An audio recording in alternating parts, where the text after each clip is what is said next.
Now we're got down to the end of this thing. We're going to try and answer the question that was posted on the post. How safe is it? Captain, she's going to blow. How close and to what? Well, two kinds of things we could be in.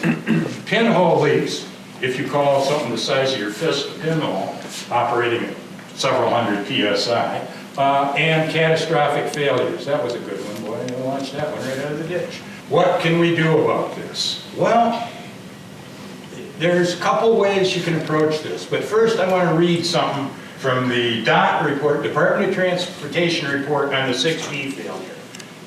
Enbridge's integrity program was inadequate because it did not consider the following, and a whole bunch of stuff that's very technical. But essentially,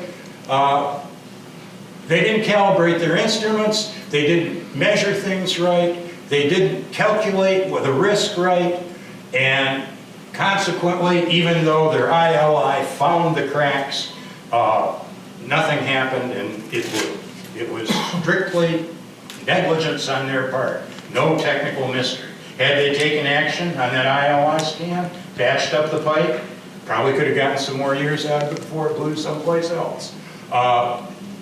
There's three approaches to lifetime prediction of these pipes. One of them is extrapolation of the inline inspection data. Well, we don't have to worry about that because nobody's got any of that. Indeed, the only ILI data you can get your hands on comes from offshore. There's a lot of oil in a lot of places, and in some places they publish the data. You can use theory based on statistical prediction, and that's what I've chosen to do. But one thing I want to make very clear, and that people get very confused about sometimes, is that when you're trying to statistically look at the ILI records for an individual pipeline, you have to look at the incidents. That's what they're saying up here. They weren't doing continuous reassessment approach to incorporate lessons learned. That means to say they kept making the same mistake. All incidents are important. A record of frequent small incidents in any industry is predictive of a big incident. Likewise, long-term successful operation without a failure just means you're getting closer to when it's going to fail. It does not mean anything that it will never fail. You know, your car will run a long time until you run it into a deer. You cannot predict the fact that you're going to run it into a deer because you've run it a long time. Anybody who makes this argument that, well, we've run it a long time and it hasn't leaked, it hasn't got to be okay, that's just disingenuous. Enbridge did publish a little corrosion data. God knows how or why. And it was in a 2014 report. I've got a copy of it here. But they published this data, and this is what I got to work with right here. On page 14 of this thing, they have what are called industry guidelines for corrosion growth rate compared to line 5 corrosion growth rate. The first thing they do is talk about standard industry recommendations, and this is the primary recommendation on corrosion from NACE. What's NACE? National Association of Corrosion Engineers. I are one of those guys. I'm a NACE member, recent NACE member. Some other standards, but NACE says, well, up to 0.3 of a millimeter corrosion a year could be okay. Enbridge then, in an attempt to show how good they are, said that on line 5, the average rate of external corrosion is 0.38 to 0.68 millimeters a year. Well, that's pretty good. It's between 5 and 10 times better than this. There's also internal corrosion rate, mentioned half of that. And on the line under the Straits, internal and external corrosion, no observed growth. Well, us professional engineers have a name for that phenomenon. It's called magic. Here's something Enbridge said. No corrosion growth on the Straits section. Well, digging around in this infinite pile of documents that seems to be my new hobby, in a letter written to Schutte and Wyand, June 27th, in response to questions about the pipeline, this is what Enbridge had to say. The two crossings have been regularly inspected using ILI tools over the years. there are no features, this is a flaw, that meet excavation criteria reported to date. Note that 2 corrosion digs were executed in 2009. You see, you find something with one of these ILI tools, you should dig it up and see what's really going on.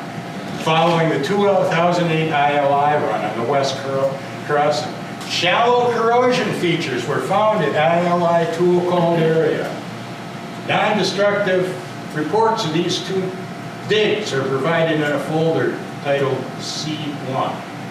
Well, I'd sure like to see folder C1, but that's another document that Enbridge submitted to the governor through this protected portal.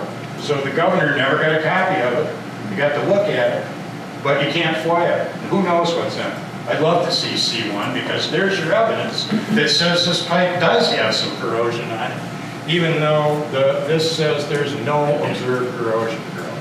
Very interesting. Another thing about this, a little bit further you read in some of this stuff, it makes you very suspicious that, remember earlier I said that the zebra mussel guys got a piece of pipe that had zebra mussels on it?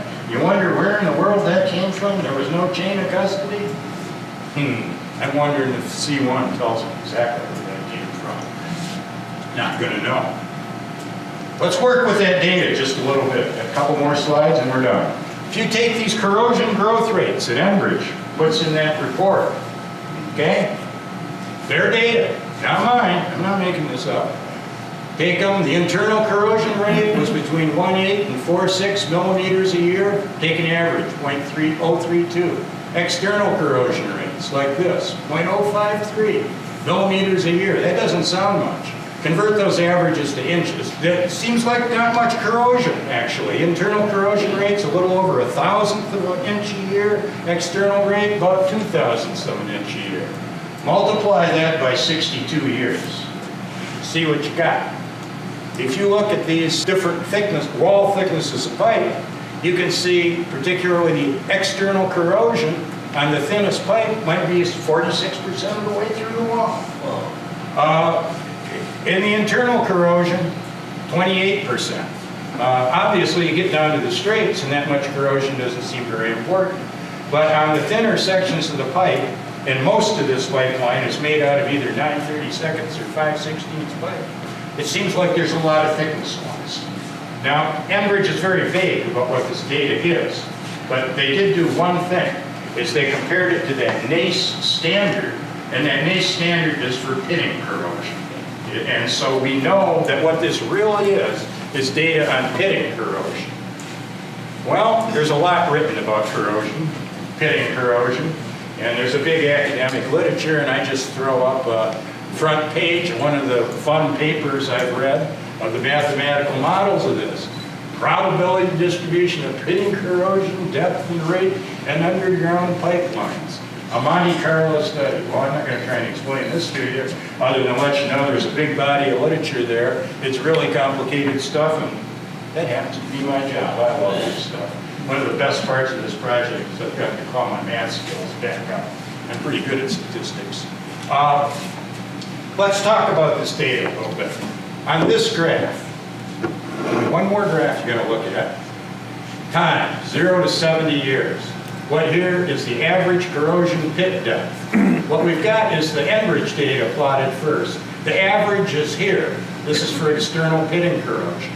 The maximum that they gave us is here. The minimum they gave us is here. What's the black line? That's the corrosion rate I calculate based on theory. Okay? The theory is good. It's actually better than this because the curve has the right shape. We know that pitting corrosion starts out fast and kind of slows down. So my model is right in the ballpark of what Enbridge says. Now, why do engineers make models? Well, if you got a model that works, if it's calibrated, if you believe it's giving you good numbers, then you can use it to explore other conditions. Here's some other conditions. Black line. That's what you saw on the other one. There's pitting corrosion up to about 0.17 inches on a pipe that's a little thicker, maybe 0.25 inches. There's some other cases on here. What are they? Well, much faster corrosion rate is here at on the next line, the brown line, what is that? That's if the soil is acid. I ran the case for soil at pH 4, which is very typical of boggy areas. So the average corrosion rate reported is probably half of what the corrosion rate is in a boggy area. There's other cases. The green line, much more serious. That's a high chloride area. Well, we don't have salt water. Why do we worry about that? Think about every road crossing where there's been a lot of salt dumped on the road over the years. There's plenty of chloride in the soil after 40, 50 years of dumping salt. It's quite possible that the corrosion rate, pitting corrosion rate in those areas could be as much as 4 times what I predicted, and that the pits in those areas could be just very close through the walls. And finally, there's another case up here that looks very serious. This is called the saturated soil case. Again, if the soil has 100% water, or more importantly, where the Straits pipeline is laying on the ground, and the coating's been scraped off because the wooden lagging is long gone, then you could get corrosion that is thick enough in 70 years to actually go very close to through the wall of the Straits pipe, which is here. Actually, by standard, pits have to be fixed when they get 80% of the way through the wall. So for most of the pipe, that 80% of the way through the wall is right about here. And I believe that's where this 50-year design life stuff comes from. In an acidic soil case, at 50 years, the pipe would be just about used up.